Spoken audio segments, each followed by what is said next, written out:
You said you wanted to have $25 million by the time you're 25. You did that. Now you say you want $250 million by the time you're 29. I mean, this is, given the modest way you grew up, what does money mean to you?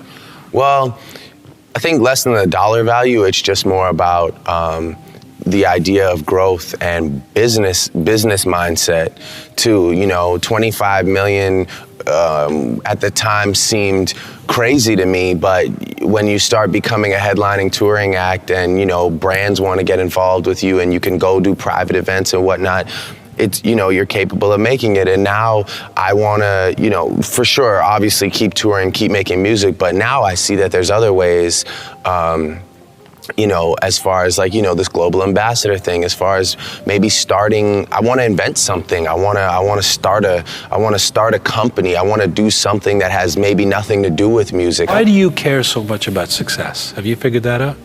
I'm just addicted to it. Why?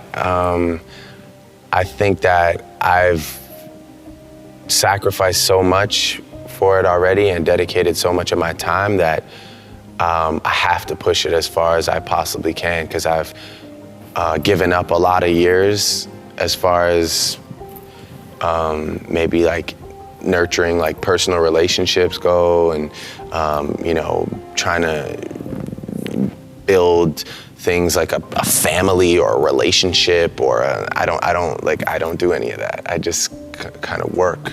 So with that being said. And how do you feel about that? I'm okay with that now.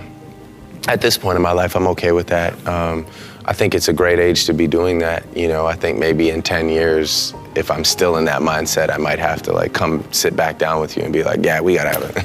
This is a different conversation tonight. Is the Drake in the lyrics always you? Yeah, 100%. Always me. There's no, I don't really exaggerate. It's not an amped up character.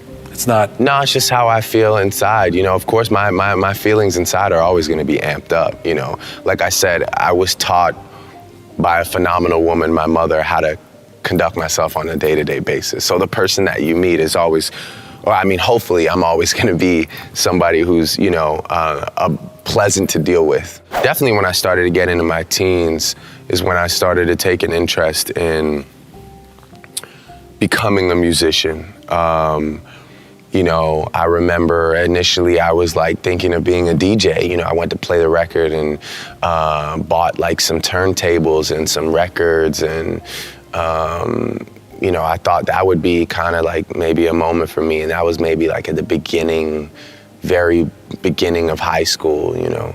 But I was always making music, you know, I was always, I had, you know, instrumentals and was always kind of rapping over these beats that I could find. I think off the time you would have to get your instrumentals off like Napster or something. You know, I was always interested in making the music. You're such an interesting guy, because there's a paradox that emerges when it comes to you, the two personalities of Drake, right? There's this confident guy who has bravado, who wants to win, who is number one and wants to be number one, and carries himself with that kind of confidence. And then there's the vulnerable, emotive guy who almost converge on insecure at times. Do you see that paradox in yourself? Yeah, I think that I'm just a human being that's willing to show you that I'm human, you know.